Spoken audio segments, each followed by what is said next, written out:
TV digital కు స్వాగతం. గొలుగొండ మండల తెలుగుదేశం పార్టీ కార్యాలయాన్ని బుధవారం నర్సీపట్నం కౌన్సిలర్ చింతకాయల రాజేష్ ఘనంగా ప్రారంభించారు. ఈ సందర్భంగా ముందుగా పార్టీ జెండాను ఆవిష్కరించారు. అనంతరం రాజేష్ మాట్లాడుతూ పార్టీ కార్యకలాపాలు నిరంతరం కొనసాగాలని, కార్యాలయం ప్రజలకు ఎల్లప్పుడూ అందుబాటులో ఉండాలని సూచించారు. గొలుగొండ మండల కేంద్రంలో పార్టీ కార్యాలయం ఏర్పాటుకు తాను ఎప్పటి నుంచో ఆకాంక్షించానని, ఈ రోజు ఆ కల నెరవేరిందని తెలిపారు. కార్యాలయ ఏర్పాటుకు కృషి చేసిన పార్టీ నాయకులను అభినందించారు. రానున్న స్థానిక సంస్థల ఎన్నికలకు నాయకులు, కార్యకర్తలు సన్నద్ధం కావాలని పిలుపునిచ్చారు. ఎల్లప్పుడూ కార్యకర్తలకు అందుబాటులో ఉంటానని హామీ ఇచ్చారు. ఈ కార్యక్రమంలో పార్టీ జిల్లా ఉపాధ్యక్షుడు అడిగర్ల అప్పలనాయుడు, మండల అధ్యక్షుడు చిటికెల తారక వేణుగోపాల్, సీనియర్ నాయకులు కౌన్సిలర్ ధనవరెడ్డి, మధు, కొల్లి రాంబాబు, ఆదపురెడ్డి గోపాలకృష్ణ, బిడిజన రామకృష్ణ, కొలి సత్యనారాయణ, సుర్లబాబ్జీ, గెడ్డం ఆనంద్, గుమ్మడి చిన్నారావు, మండల టీడీపీ కార్యకర్తలు అధిక సంఖ్యలో హాజరయ్యారు. నాకు ఒక కోరికుండేది, ఆ కోరికని ఇప్పుడు నెరవేర్చారు.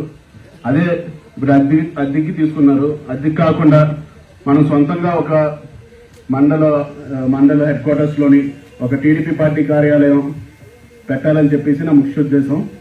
దానికి అందరి సహకారం ఉండాలని కోరుకుంటున్నా. ఇంకోటి, ఎప్పుడు మనం నర్సీపట్నం అభివృద్ధి చెందింది అని అంటున్నాం. కానీ నర్సీపట్నం ఎంత అభివృద్ధి చెందిందంటే, మన పక్క కాన్స్టిట్యున్సీ అయిన చోడవరానికి వెళ్ళాడుగండి, అక్కడ రోడ్లు ఉండవు. మన నర్సీపట్నంలో రోడ్లు ఉన్నాయి. అక్కడ కాలువలు ఉండవు. మన నర్సీపట్నంలో కాలువలు ఉన్నాయి. అక్కడ రిజర్వాయర్లు. నాన్నగారు ఏంటి, స్టార్టింగ్ రాగానే ప్రతి ఒక్కరికి నీరు అందాలని చెప్పేసి ఫస్ట్ పడేది రిజర్వాయర్ల మీద.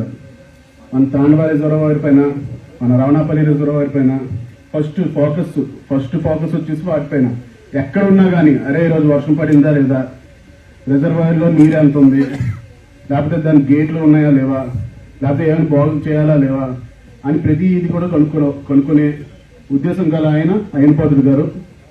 మేము మరి ఇంత అభివృద్ధి జరిగింది కదా, మనం ఏం చేద్దాం అని అనుకున్న టైంలోని ఇప్పుడు రాజకీయం మారింది. అప్పట్లోని మా తాత, మా నాన్నగారు వీళ్ళందరూ కూడా వచ్చినప్పుడు, బాబు ఈ రోడ్డు మీ తాతగారు వేశారు, ఈ కాలువ గట్టు మీ నాన్నగారు కట్టారు అని చెప్పేవారు. ఇప్పుడు ప్రస్తుతం రాజకీయం వచ్చేసి నా సొంతంగా ఏం చేశారు, నా సొంతం అయిపోయింది, సొంతంగా ఏం చేశారు, నాకేం చేశారు అనే ఉద్దేశం వచ్చింది ప్రజలు కూడా. దీనికి నేను ఒకే హామీ ఇస్తున్నాను. ఆల్రెడీ మాస్పారపాలెంలోని 450 ఎకరాలు ఇండస్ట్రియల్ జోన్ అవుతుంది. మళ్ళీ ఇంకో 2000 ఎకరాలు బూరిపాలెం దగ్గర కనిపెట్టాం. ఆ బూరిపాలెం దగ్గర కనిపెట్టిన 2000 ఎకరాలు కూడా ఇండస్ట్రియల్ జోన్ అవుతుంది. ఇప్పుడు ఆల్రెడీ వచ్చేసి డోస్కో కంపెనీ వచ్చింది, ఇంకో ఫుడ్ ప్రాసెసింగ్ కంపెనీ వచ్చింది, ఇంకో ఏంటి కాఫీ ప్లాంటేషన్ కాఫీ పొడి కంపెనీ ఒకటి వచ్చింది, కాఫీ ప్రాసెసింగ్ కంపెనీ ఒకటి వచ్చింది. ఇంకా 2-3 కంపెనీలు వస్తున్నాయి. అదే కానీ మనం 2000 ఎకరాలు కూడా కంప్లీట్ అవుతాయి, ఇంకా చాలా కంపెనీలు వస్తాయి. హైవే కూడా దగ్గర పడుతుంది. జస్ట్ 13 కిలోమీటర్లోనే హైవే వచ్చేస్తుంది మనకి. యలమంచిలకి ఇప్పుడు డోస్కో కంపెనీ దగ్గర నుంచి యలమంచిలకి 7 కిలోమీటర్లు. ఆ 7 కిలోమీటర్లు కూడా ఆ దారిని ఎంత గుర్తు పెట్టుకుని అయిపోతుగా చేశారంటే, ఆ దారి ఎవరికి కూడా తెలియదు. 7 కిలోమీటర్లు మనం యలమంచిలు వెళ్ళేది అని హైవే వచ్చేసి 5 కిలోమీటర్లకు వస్తుంది. నేను ఒకటే ప్రామిస్ చేస్తున్నాను అందరికీ, నర్సీపట్నం ఇప్పటి వరకు అభివృద్ధి అయింది, రైతాంగం బాగుపడ్డారు, ఇది బాగుపడ్డారు అని అంటున్నారు.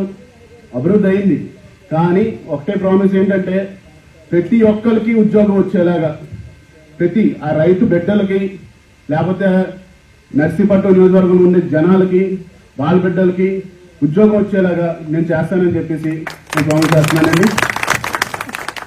ఇంకోటి ముఖ్యంగా చెప్పాలి, లోకల్ బాడీ ఎలక్షన్స్ ముందు పంచాయతీ వస్తాయా, మున్సిపాలిటీలు వస్తాయా తెలియదు మనకి, పైన డిసైడ్ చేస్తారు. కానీ ఈ మధ్యనే లోకల్ బాడీస్ ఎలక్షన్స్ ఉంటాయి. దానికి నేను ఎంత కృషి చేయాలో నేను చేస్తా, మీరు కూడా ఎంత కృషి చేయాలో మీరు చేయండి. నేను వచ్చి కొన్ని చెప్తాను, అవి కూడా ఆలోచించండి. మీరు మాత్రం సిద్ధంగా రంగం సిద్ధం చేసుకుని ఉండండి. ఎందుకంటే మాట చెప్తున్నాను, ఎప్పుడేమవుతుందో తెలియదు. ఫస్ట్ మున్సిపాలిటీలు వచ్చాయనుకో, మీరు వచ్చి కష్టపడండి. మున్సిపాలిటీలో మీకు తెలిసిన వాళ్ళు చాలా మంది ఉంటారు. గొలుగొండలో చాలా మంది, ఇక్కడ శివపురం సైడ్ ఉంటారు. మా పరపాలెం వాళ్ళు మొత్తం అంతా బొడిపల్లిలో ఉంటారు, నా పరపాలెం మొత్తం అంతా షాజానగర్లో ఉంటారు. మీరు వచ్చి కష్టపడండి. నేను కూడా నా స్థాయిగా నా ఓపికగా నేను వచ్చి ఈ పంచాయతీలో కష్టపడతా. ప్రతి ఇదిగా మనం దగ్గరుండి చేసుకుందాం, మన గెలుపు మనం తెచ్చుకుందాం. అలాగే టీడీపీ పార్టీని ఎప్పుడు కూడా మనం ఖచ్చితంగా గెలిపించి తీరాలి. చాలా